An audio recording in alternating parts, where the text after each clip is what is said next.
Milé poslucháčky a milí poslucháči, milé sledovateľky a milí sledovatelia, vítam vás opäť pri ďalšom vydaní nášho podcastu, kde sa tento raz budeme zhovárať ohľadom dejín a súčasnosti rómskej občianskej spoločnosti spolu s mojím dnešným hosťom, ktorý je etnológ René Lužica.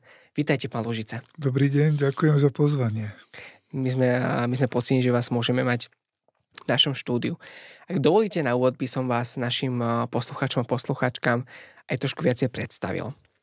Takže pán René Lužica je etnológ, zaoberajúci sa históriou Rómov v slovenskom, v európskom kontexte, vzdelávaním učiteľov v predmetoch ako Rómovia v histórii, rómska kultúra, sociálna práca s rómskymi klientmi a rómska problematika v médiách. V minulosti pôsobil ako redaktor národnostného vysielania v slovenskej televízii, podielal sa na tvorbe niekoľkých dokumentárnych filmov s rómskou tematikou, publikuje odborné články, štúdia a skripta. Ďakujem vám pekne za to bio, ktoré som od vás dostal a teda, že som vás mohol aj takto našim poslucháčom a sledovateľom predstaviť. Ak dovolíte, ja by som možno aj že hneď začal našou dnešnou prvou otázkou. A tá by bola, že čo je to rómska občianska spoločnosť? Čo predstavovala naprieč dejinami Rómov? A čo predstavuje dnes v dnešnej spoločnosti? Čo je tá rómska občianska spoločnosť? Ja by som začal s tým, že čo je občianská spoločnosť. A je to už taká relatívne aj dávna história, ktorá možno začína francúzskou buržoáznou revolúciou, kedy sa vlastne tá občianská spoločnosť zrodila a proste sa ďalej vyvíja. A keď hovoríme o rómskej občianskej spoločnosti, som trochu na pomykove, lebo predsa len je to určitý problém. Rómska občianská spoločnosť sa zrodila po roku 89 v našich podmienkach. A mám pocit aj v európskych podmienkach, že rómska spoločnosť nebola občianskou pred rokom 89. Aj keď sme si nedávno pripomenuli 8. apríl, Medzinárodný deň Rómov, a môžeme povedať, že aj to má určitý vzťah občianskej spoločnosti. Lebo prvýkrát sa Rómovia vlastne stretli z rôznych krajín. Je aj zaujímavé, že ako sa seba dokázali nakontaktovať. Neexistoval internet, mobily, síce boli telefóny a telegrafy a pošta fungovala, ale asi nebolo to tak jednoduché, aby sa títo ľudia dali dokopy, aby aj o sebe vedeli. A toho 8. apríla 1971 na tom Svetovom kongrese Rómov sa pravdepodobne zrodila aj rómska občianská spoločnosť. Aj keď oni veľmi o tom ešte nevedeli. Ale vždy, keď je niečo v zárodku, tak nie všetci vedia. To sa proste vykryštalizovalo. Takže ten úplný začiatok z toho hľadiska medzinárodného by som povedal, že začiatok 70. rokov 20. storočia a v našich podmienkách po roku 1989, keď vlastne vznikol rómsky mimovládny sektor, síce ten mimovládny sektor je občiansky. Ale tu musíme povedať ešte jednu vec z takého historického hľadiska, že musíme hovoriť o národnostnom kontexte, že predsa len tá občianská spoločnosť je determinovaná tým, že my a oni. To znamená, sú tu nejakí Slováci, nejakí Maďari, Rómovia a oni spoločne nemusia vytvárať ešte občiansku spoločnosť. Prípadne len niektorí z nich. Ale všeobecne nemôžeme o tom takto povedať. To znamená, aj ten občiansky sektor vlastne sa delil na etnickom princípe. Lebo Rómovia, ak si to uvedomili, čo sa vlastne stalo po tom roku 89, tak začali mať svoje požiadavky, čo je prirodzené. A mali aj taký pocit, že ten mimovládny sektor je ovládaný nerómami. A je to vlastne postavené na tom, že tí ľudia sú takí príjemní, milí, sú tu ten problém pochopiť, ale stále sú to tí druhí ľudia, tí iní, ktorých sa to presne nedotýka. Hovoríte o nejakých že počiatkoch rómskeho organizovania alebo teda občianskej spoločnosti, ale skúsme ešte vysvetliť našim poslucháčom, že po akých zmenách Rómovia v tom čase volali, aké boli heslá, ktoré v tom čase práve podnietili vznik rómskej spoločnosti. Čo žiadali vterajší Rómovia na Slovensku a Európe? Prečo vznikla rómska verejná spoločnosť? Ten hlavný podnet vznikol v 60. rokoch, ale v západnej Európe. To sa východnej Európy a strednej Európy ešte veľmi netýkalo, ale v tej západnej Európe v podstate začalo také déjà vu, že tá globalizácia niečo ako zjednocuje, ale my sme predsa len rozdielni. A tí Velšania, Škóti, Bretónci, Baskovia, Sámovia, teda Lapónci, si naraz začali uvedomovať, že my sme niečím spôsobom špecifickí. Máme odlišné jazyky, aj keď nie veľmi vzdialené. To znamená, ale sme aj v minulosti boli sme samostatní, mali sme vlastné štátne útvary a potom nás nejako globalizovali. To sa špeciálne napríklad týka Španielska, kde nedávno boli tie problémy s tými Kataláncami a tí Baskovia, tá ETA, tí vlastne sa snažili cez terorizmus získať samostatnosť. To znamená, tie národy nie sú homogenizované a v nich sú ešte malé národy. Veľký národ obsahuje ešte aj malé národy a tie jednoducho si uvedomili, že small is beautiful. To znamená, my, tí malí, my sme špecifickí, vieme o sebe, vieme tvoriť komunity, odtiaľ je vlastne to, že komunita. Veľmi často sa to teraz používa. A vlastne aj tých Rómov to podnietilo. Tak keď teraz tí Velšania chcú byť Velšanmi, Škóti Škótmi, tak Rómovia chcú byť Rómami. Len jeden problém tu bol v tom, že nebolo tu územie. Že je to kultúra, ktorá bola pôvodne nomádna a nie je tu nejaké územie, kde by tí Rómovia mohli byť sami. Takže v tomto bolo špecifické, ale napriek tomu tá snaha o tú identifikáciu, o priznanie si tej svojej identity tu bola.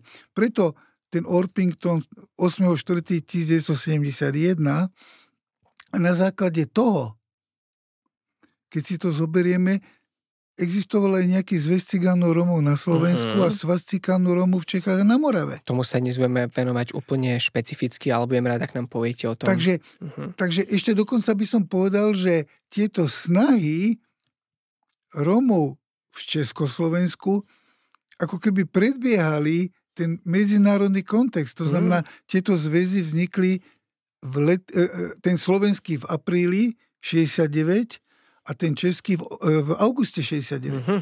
A Orpington bol o 2 roky neskôr. To znamená, tá identifikácia a tá snaha sa presadiť a ukázať sa, že my sme tu už bola. Takže tieto boli tie najväčšie milníky, ktoré nejakým spôsobom naštartovali tú rómsku občiansku spoločnosť. Vedeli by ste nám povedať aj o nejakých osobnostiach, ktoré že v slovenskom kontexte alebo v európskom kontexte podnietili práve v tom čase rozvoj rómskej občianskej spoločnosti? Áno, niekoľko mien by sme si mohli povedať, aj keď to poslucháčom vlastne nemusí veľa hovoriť, lebo o tých ľuďoch sa veľa nepublikovalo. Zase, lebo sú to príslušníci menšiny a tú majoritu to až tak nezaujíma.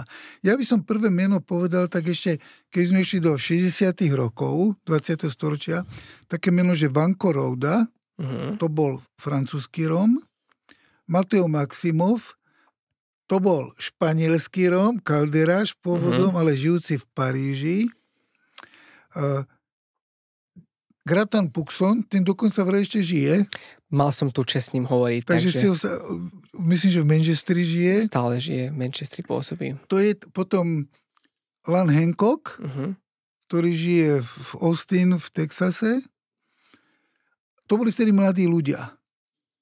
A takou výraznou osobnosťou z toho medzinárodného hľadiska je doktor Jan Cibula. rodák z Klenovca, prvý lekár, prvý absolvent lekárskej fakulty UK, myslím v roku 1957, končil všeobecné lekárstvo, potom sa stal závodným lekárom. A tým, že mnohí Romovia majú talent na jazyky, takže on okrem slovenčiny, romčiny, maďarčiny ovládal aj nemčinu a vďaka tomu pracoval v Nemeckej demokratickej republike ako lekár za socializmu, lebo z NDR, teda z východného Nemecka, lekári utekali do západného Nemecka. V NDR bol nedostatok lekárov a preto lekári z Československa, ktorí vedeli nemecky, tak ich lákali do NDR a preto on aj to v tej nemčine sa zdokonalil. A on patrí medzi tých spoluzakladateľov, aj keď je tu ešte jeden človek veľmi dôležitý, ktorý je vyslovene utajený a on to tak vždy býva, že tie veľké osobnosti sú utajené, lebo on bol ročník 1920 narodený a volal sa Anton Facuna. A Anton Facuna má veľmi zaujímavý životopis. Bol to vojak slovenskej armády, ktorá bojovala na východnom fronte, takže za slovenského štátu Romovia nemohol byť v obzorných zložkách, ale zákon je jedno, realita druhé. To znamená, aj Romovia boli v slovenskej armáde nasadení na východnom fronte. On bol prevelený na taliansky front. Z talianskeho frontu utiekol k talianským partizánom, pridal sa k americkej armáde, tam absolvoval výcvik, spravodajský výcvik a parašutistický výcvik a bol nasadený v Slovenskom národnom povstane ako v americkej uniforme. A po vojne vyštudoval stavebnú priemyslovku, vstúpil do strany ako mnohí ľudia vtedy, lebo v tých 50 rokov sa verilo, že tá komunistická strana vznikne tu raj na zemi, jak sľubovali. Takže aj on tomu uveril. Ale v ňom, lebo presne tí komunisti, aj keď sľubovali raj na zemi, z časti ho nesľubovali pre Romov ako samostatných národnosť. Romovia sa mali včleniť. A vlastne Anton Facuna je v našich podmienkach, by som povedal, prvý rómsky patriot. Nechcem povedať nacionalista, lebo to nemusí mať dobrú konotáciu, že to je nejak bojovne naladený človek, lebo on nebol nejaký bojovne naladený, on bol patriot. Rozumiem. Ďakujem pekne, že ste nám urobili taký možno vstup aj ohľadom mien, ktoré fakt, že podnietili vznik rómskeho občianskeho spoločenstva doma v Európe, o ktorých sa tak málo rozpráva. Ale ak dovolíte, teraz by som sa možno keby v ďalšej fáze našeho rozhovoru zameral na to, že akým spôsobom práve vznik toho zväzu cigánov a Rómov na Slovensku, ako ovplyvnil rozvoj toho rómskeho aktivizmu v tom čase, že čo ako keby konečne taký ucelený zväz, nejaký spolok, kde sa poprvýkrát stretli Rómovia zo Slovenska, ako to že naštartovalo ten rómsky aktivizmus v krajine v tom čase? No, Anton Facuna on si zhľadal odbornú literatúru. Lebo u nás také nič nebolo, respektíve existovali nejaké výskumy, ale to všetko bolo také pre tie ministerstva, to bolo utajené, to sa nezverejňovalo. A on organizoval také prednášky vo svojom byte. On býval na Karadžičovej ulici 55 a on si zvolával tých Rómov k sebe, napríklad aj Elenu Lackovú. Tá z Prešova chodila do Bratislavy na jeho prednášky, kde on im prednášal dejiny Rómov, že Rómovia sú z Indie, ako sa dostali do Európy, o rómskom jazyku. Proste on bol taký rómsky polyhistor. Dokonca o tom existuje aj film, je aj v slovenskej televízii, volá sa to Ja Roma z roku 1968. To je jeho portrét. Určite odporúčame našim sledovateľom si to pozrieť.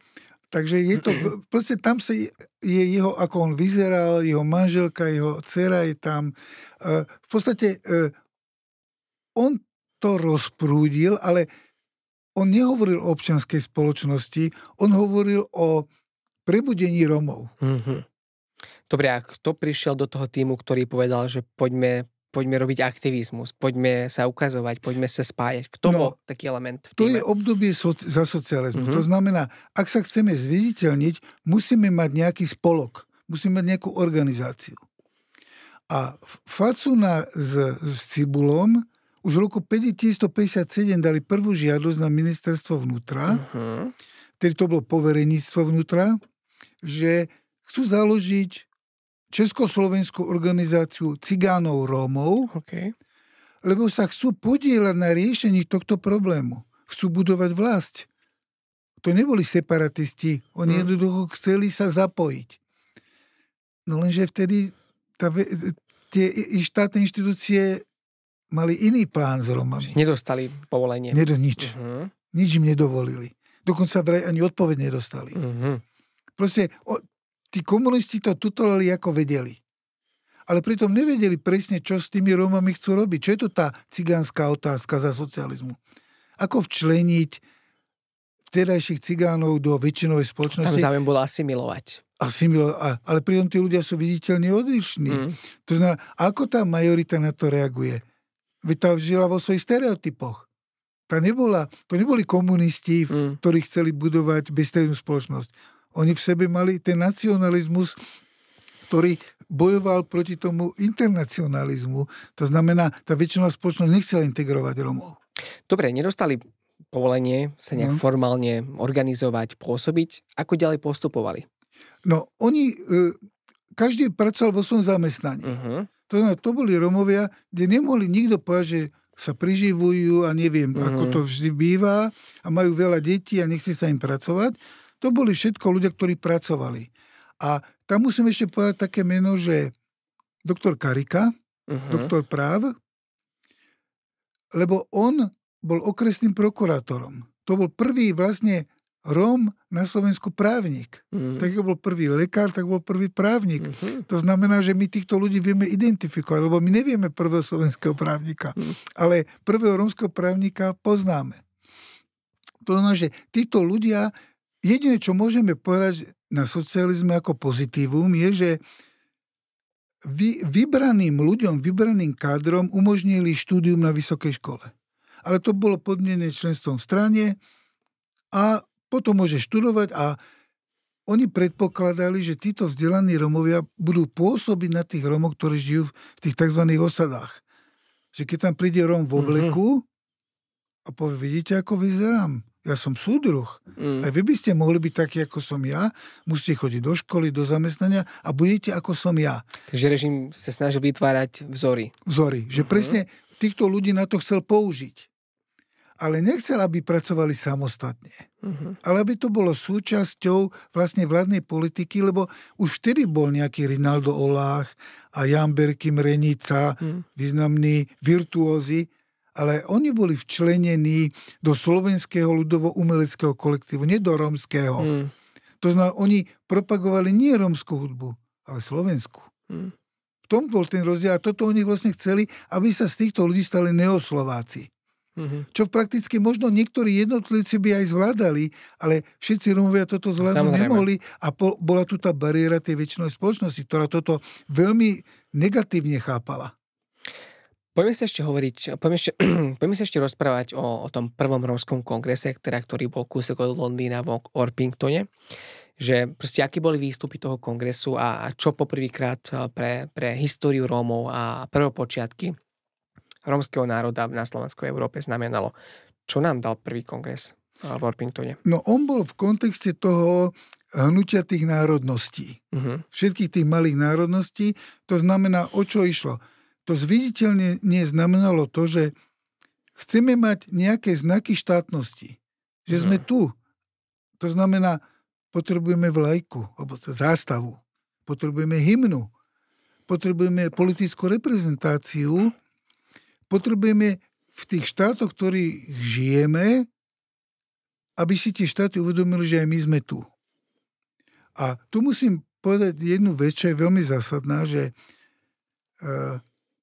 hlavné slovo v tom Orpingtone na tom prvom svetovom kongrese mali Rómovia z Juhoslávie. A prečo to tak bolo? Aj keď tí organizátori boli z Francúzska, boli z Británie, ale tí západoeurópski Rómovia mali trochu odlišné ciele od tých cieľov tých východoeurópskych Rómov. Že už na začiatku sa také prejavovalo také určité pnutie medzi západnými Rómami a východnými Rómami. Lebo západní Rómovia chceli čo najviac zachovať zo svojej kultúry. Oni chceli, aby kočovanie bolo legalizované, aby mali vlastné parkoviská, aby ten spôsob života ostal zachovaný, aj keď jazykovo už boli asimilovaní. Východoeurópski Rómovia paradoxne neboli jazykovo asimilovaní, ale už necítili rómskú kultúru. Proste to sa nevedelo dať dokopy. A tí juhoslovanskí Rómovia preto hrali prím, lebo Juhoslávia bola neutrálny štát, aj keď pod vládou Zväzu komunistov Juhoslávie, ale pritom nebola vo Varšavskej zmluve ani v RVHP, bol to neutrálny štát. A existovalo hnutie neutrálnych štátov na čele s Indiou. A čo je India? No prevlast Rómov. To znamená, juhoslovanskí Rómovia z neutrálneho štátu boli predĺženou rukou Indie v Európe.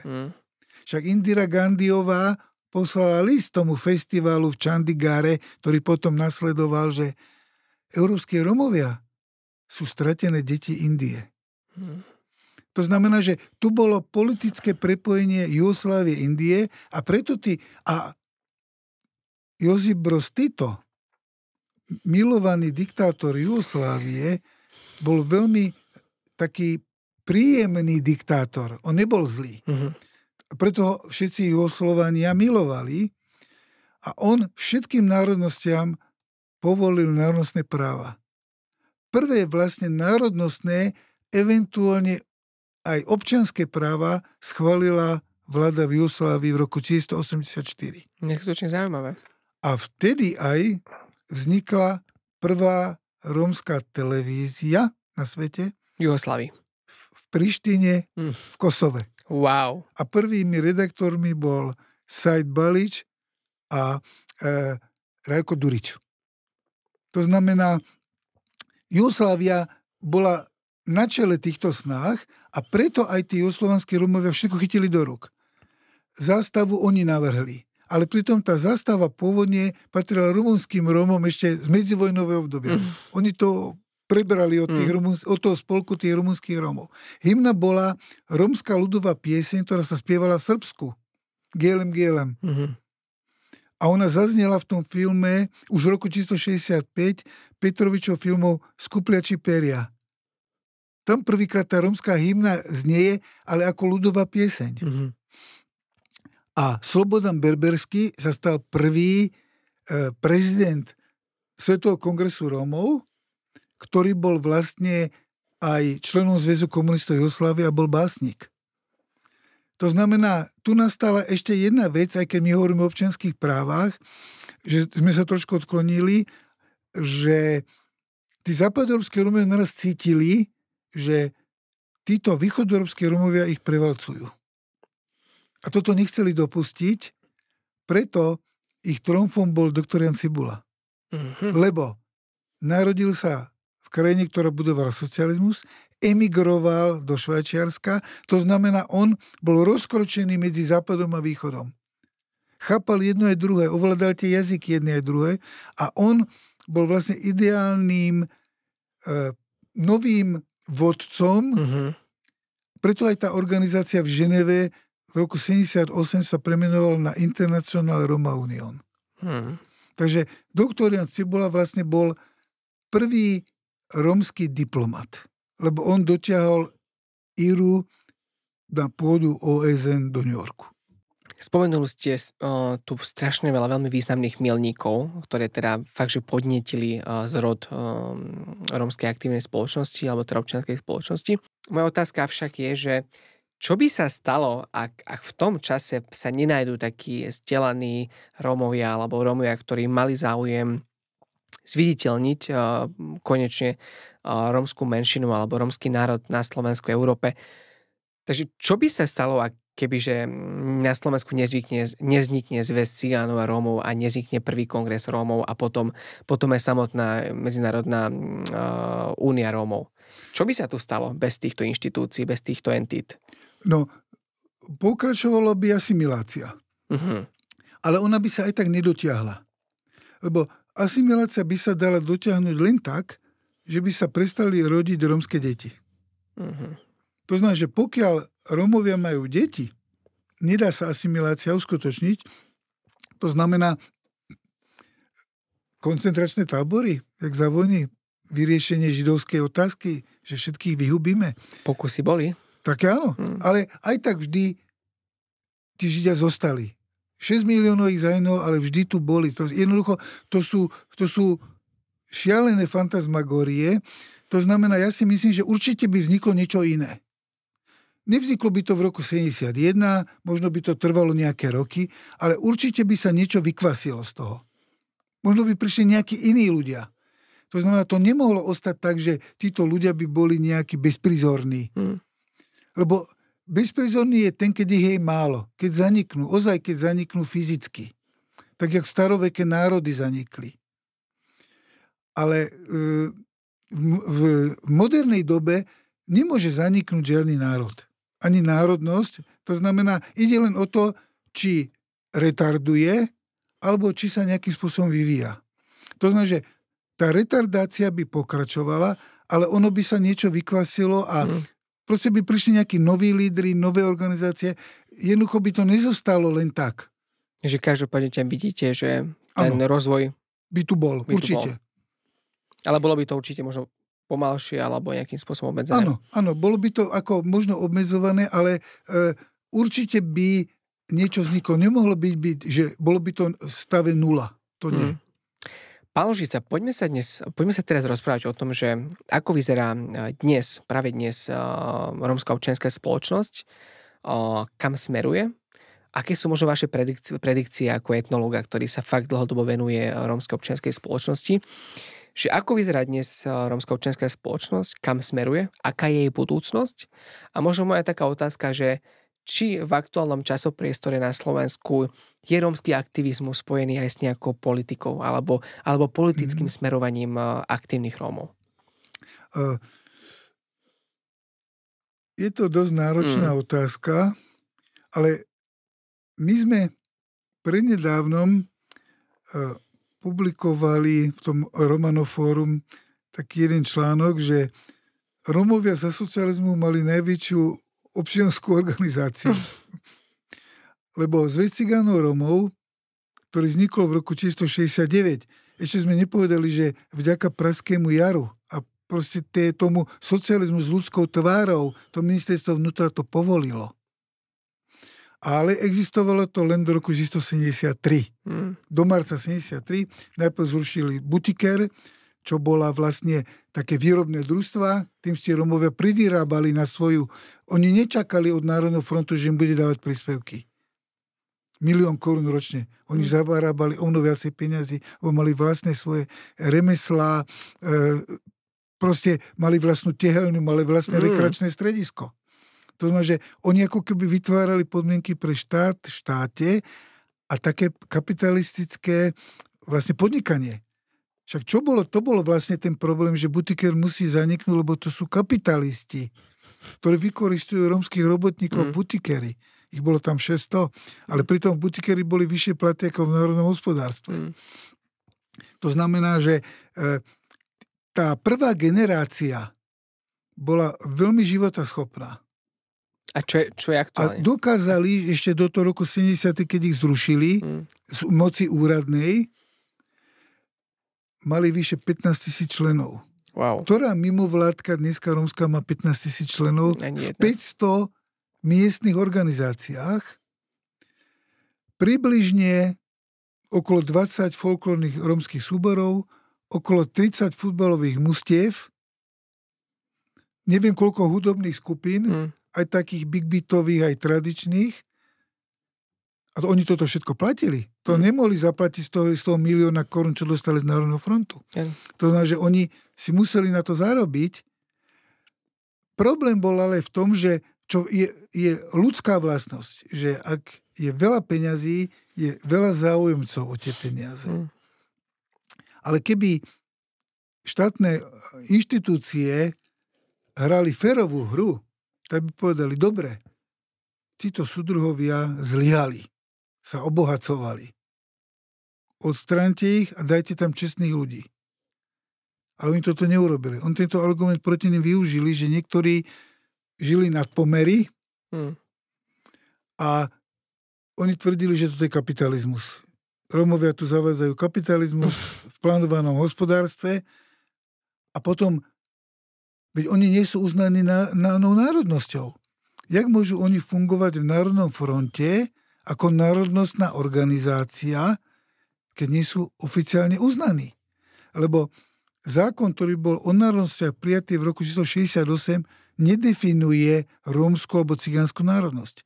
Ten zákon definuje všetky tie základné národnosti, Maďari, Poliaci, Rusíni, Ukrajinci. Rusíni vtedy neboli, aj tí boli zakázaní. Tí boli členení do ukrajinskej národnosti. A jediné, čo bolo pozitívom, vrátila sa nemecká národnosť, ktorá bola pôvodne zrušená a v 68. roku bola znovu obnovená. Ale o rómskej národnosti sa nehovorilo, ale vtedy oni, keby Facuna mal lepší tým okolo seba, tak oni by to mohli presadiť. Že by bola aj rómska národnosť a vtedy už by ich nemohli zrušiť. Rozumiem, ale skúsme urobiť možno taký prehľad, alebo ako vy dnes proste vnímate aktuálnu občiansku spoločnosť rómsku. Ako vyzerá? Aké sú jej špecifika v porovnaní s tou, ktorá v minulosti bola? A kam podľa vás smeruje? Nechcem byť ani kritický, ani nejaký taký romantický. Ja mám pocit, že pri všetkých ako tých snahách, to, čo sa urobilo, ja pocitujem takú určitú krízu. Ale to je môj subjektívny názor. Čím je to spôsobené? Ja si myslím, že je to spôsobené tým, že je tu veľká roztrieštenosť. Ja nehovorím, aby všetci boli v jednom tričku. O to nejde, ako to bolo za toho socializmu, že bola jedna organizácia, kde boli všetci. A malo to svoj význam.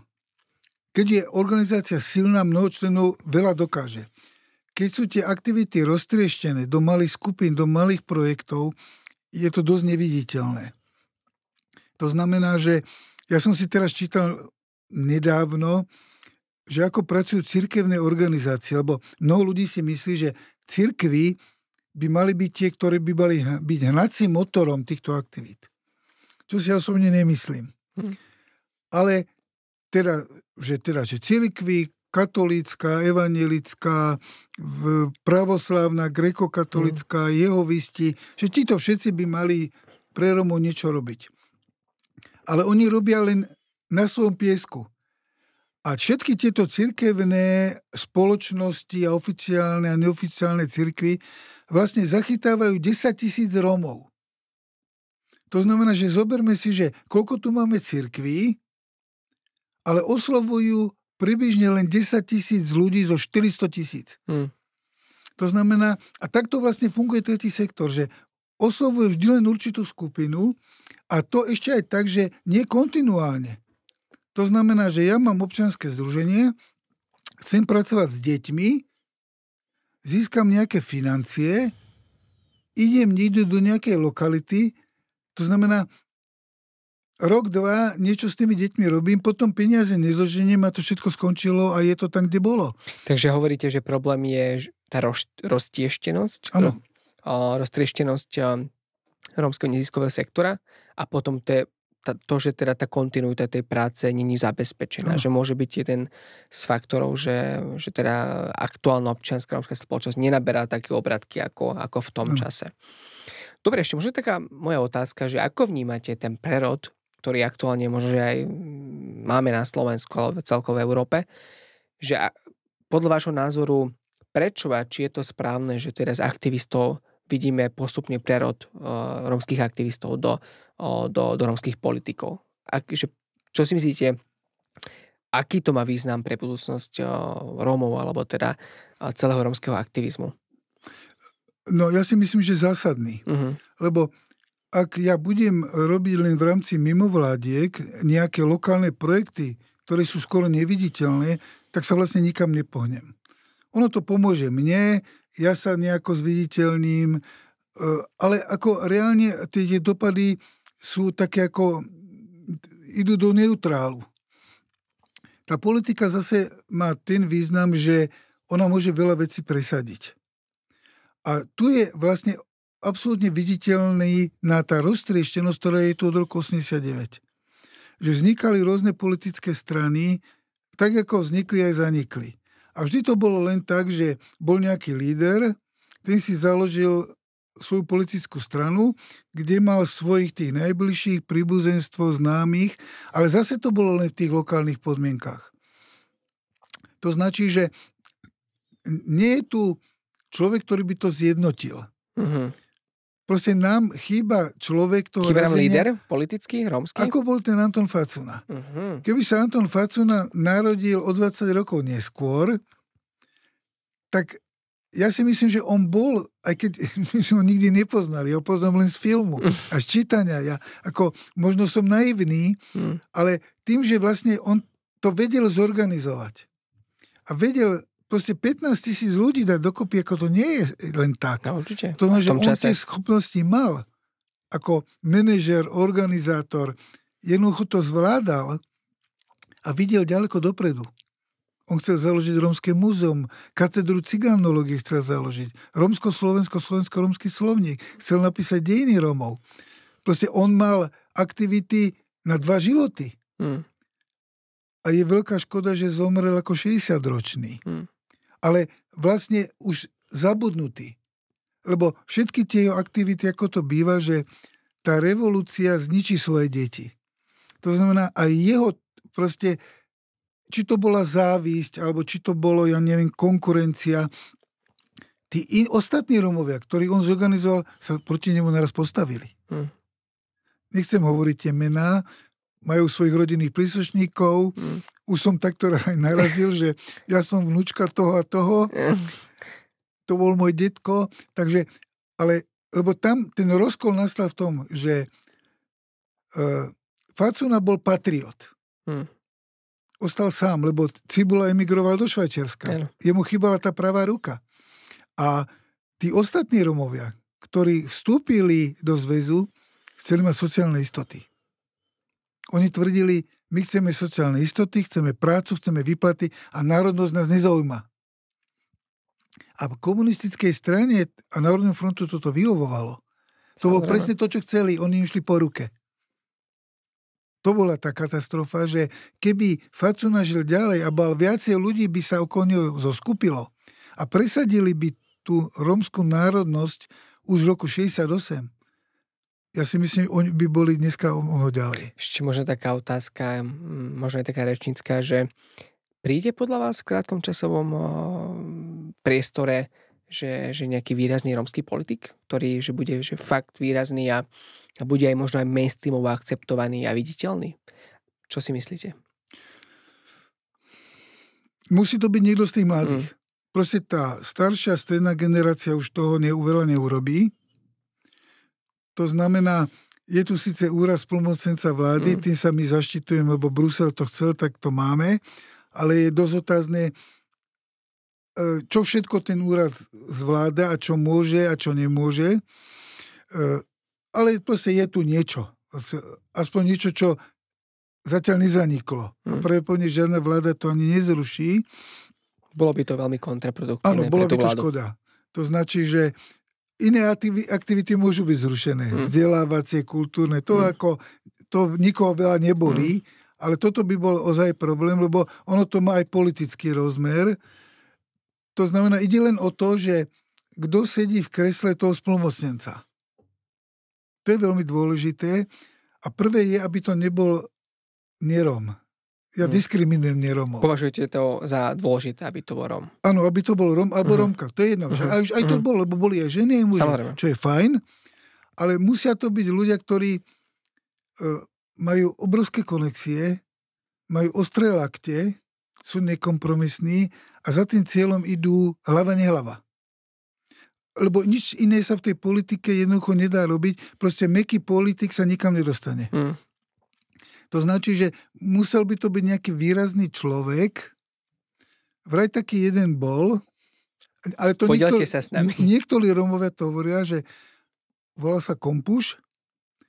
On bol v HZDS, bol u Mečiara a vlastne Mečiar chcel od neho, aby získal rómske hlasy. Však ide o rómske hlasy vo voľbách. Vtedy sú Rómovia zaujímaví. Rómovia rozhodujú vo voľbách A väčšinou. Kompuš, ktorý pochádzal z Medzeva, podobne ako Rudolf Schuster, z jednej obce boli, tak pravdepodobne on mal tieto ambície, že on bol taký ako nekompromisný, veľmi tvrdý. Zase hovorím len z druhej ruky, ja som sa s ním nikdy nestretol. To znamená, ale tí ľudia, ktorí sa s ním stretali, tak ich okúzlil svojou charizmou a bol to proste taký ten chlap, ktorý si myslím, že akože pesťou buchol do stola a bude to takto. No len nemu sa stala jedna vec, že pri nejakých voľbách v tých 90. rokoch on sa zabil vo Zvolene pri autonehode. A on síce bol dosť na ďalekom mieste, okolo 60. miesta mal v tom HZDS, ale keby tých Rómov získal, on by sa prekružkoval veľmi vysoko, lebo on proste jednoducho tie schopnosti mal a možno on by bol takou osobnosťou, ale musel by sa vymeniť spod HZDS, ale zase už HZDS v podstate išlo do útlmu, jemu by to možno aj škodilo. Že si by to je HZDSák, ako s ním nechcem ani spoločné. Takže možno ani on by toho veľa nedokázal. Ale tým, že zomrel, ostal takou legendou, ale tá jeho legenda sa nenaplnila. Ďakujem pekne. Možno ešte na záver by som vám vytvoril priestor a možno aj položil takú otázku, že čo by ste odkázali všetkým tým mladým ľuďom, ktorí zvažujú zahájenie svojej pôsobnosti ako aktivistu alebo človeka, ktorý by pôsobil v tej téme inklúzie Rómov, že prečo sa to oplatí a prečo by mladí Rómovia, Rómky alebo všeobecne ľudia sa mali venovať inklúzii Rómov a tomu aktivizmu v podpore rómskej komunity na Slovensku? Tu rozhodujúcu úlohu hrá ministerstvo školstva. Tu sa hovorí o inklúzii, o desegregácii, ale ja hovorím, že to sú lakmusové papieriky. Ale čo môže robiť taký mladý človek? Prečo by? Vtedy môže niečo vzniknúť, keď tu vznikne rómske národnostné školstvo. Tak ako majú Maďari národnostné školstvo, ako s nami nikto nechce povedať, že maďarskí žiaci sú diskriminovaní, lebo chodia do maďarskej školy. To znamená, oni nie sú diskriminovaní, ani segregovaní. To znamená, ak maďarskí žiaci nie sú segregovaní, tak ani rómski žiaci by neboli segregovaní. A tuto má maslo na hlave ministerstvo školstva. Od roku 89 doteraz. Koľko bolo ministrov školstva za tých posledných 30 rokov? Aká je životnosť ministra školstva? Čo tí ľudia dokázali? Dokázali nič. To znamená, oni len chodia okolo horúcej kaše, stále ako je to len také vo verbálnej rovine, všetci majú veľké plány, ale než niečo začnú robiť, už sú niekde inde. Ja som bol teraz na 8.4. v Mojzisovej sále a tam terajší minister školstva sa rozplýval, že on každý týždeň rozmýšľa nad Romami, myslí na nich. Ale ako, čo je za tými slovami? A ako dlho on bude minister školstva? Lebo ak by ozaj sníval o Rómu a chcel niečo robiť, ja hovorím, musel by byť 30 rokov tým ministrom. Je otázne, či by sa toho dožil. To znamená, že tu je zásadný problém v tom, že tu nie je kontinuita vo vzdelávaní. Tu sa robia len také kozmetické záležitosti, nejaké rómske učebnice, rómske šlabikáre sa vymýšľajú, ale kde sú tie šlabikáre? No na poličke, lebo my nemáme predmet rómsky jazyk. Tu je kurikulárna reforma, sa urobila bez rómskeho jazyka. Ja sa pýtam šéfa kurikulárnej reformy, kde sa naučím rómsky jazyk? A on mi povie, ste na zlej adrese. Hovorím, na akú adresu? Na Lampáreň mám ísť. Tam sa to naučím. To znamená, tu je v zásade problém, že tá väčšiná spoločnosť o to nemá záujem a je na tej mladej generácii tých Rómov, ktorí sa ešte narodia. Tak skúste im taký odkaz povedať mladým Rómom a Rómkam, ktorí že sú už tu, sú možno aj pripravení niečo urobiť, ale potrebujú možno podporu, motiváciu, tak skúste im možno niečo odkázať, že prečo sa oplatí byť aktivistom v tejto oblasti. No, ja chcem motivovať rómskych rodičov, ktorí majú škôlkárov, prvostupňárov, druhostupňárov detí, aby im o tých Rómov niečo povedali, aby im povedali niečo, čo zažili o svojich rodičoch, o svojich starých rodičoch, ako žili, ako sa im žilo, či boli spokojní alebo nespokojní, ako sa predierali životom. A čo potrebujú, je to, že jednoducho musia chodiť do školy, či chcú, alebo nechcú. Isté, že nie každý to zvládne, ale ja si myslím, že veľký počet rómskych žiakov by to zvládal a potom, keď to zvládnu a zmaturujú, potom nech idú na všetky typy škôl. Na všetky. Nech sú tu lekári, železničiari, ekonómovia, umelci, ale tí umelci až tak nie sú v tom dôležitým. Ja teraz musím hovoriť vlastne o tých, ktorí robia v tých hlavných dôležitých zamestnaniach. Sú to aj ITčkári. To znamená, ak z tohto podhubia tých vzdelaných, uvedomelých mladých ľudí môže vykvasiť nejaká ozajstná rómska inteligencia, ktorá povie, chceme to takto, lebo máme takúto víziu. Lebo ja mám taký veľmi zlý pocit, že mnohí Rómovia, ktorí sa angažujú, nemajú víziu. Ale víziu majú také, že čo bude zajtra, pozajtra. Ale tá vízia musí byť na dlhé roky a vtedy sa to aj môže nastať tá kvalitatívna zmena. To znamená, neurobia to nerómovia, oni to môžu napomôcť, ale bude to závisieť na Rómoch, ako sa oni dokážu o toto postarať a ako sa dokážu v tej spoločnosti presadiť. A keď sa presadia, tak sa aj môže zlepšiť ich život. Nie všetkým. To je jasné, že to nie je plošné. Ale v značnej časti Rómov sa môže žiť lepšie, ako sa žije teraz. Rozumiem, ďakujem veľmi pekne za tento odkaz a keďže sme naplnili aj nejaký ten náš vysielací čas, tak by som sa chcel aj vám veľmi pekne poďakovať, že ste prijali moje pozvanie do nášho podcastu a že som mohol mať takého veľmi skúseného a prehľadného človeka v oblasti rómskej etnológie a histórie. Takže Pálo Žica, veľmi pekne vám ďakujem, že ste boli dnes mojím hosťom. A ja ďakujem vám a možno sme malý koročík urobili vpred. Dúfajme, nech to je tak. Milé poslucháčky, milí poslucháči, milé sledovateľky a milí sledovatelia, sme poctení, že opäť ste si pozreli ďalšiu sériu nášho podcastu a tešíme sa na vás na budúce. Dovidenia.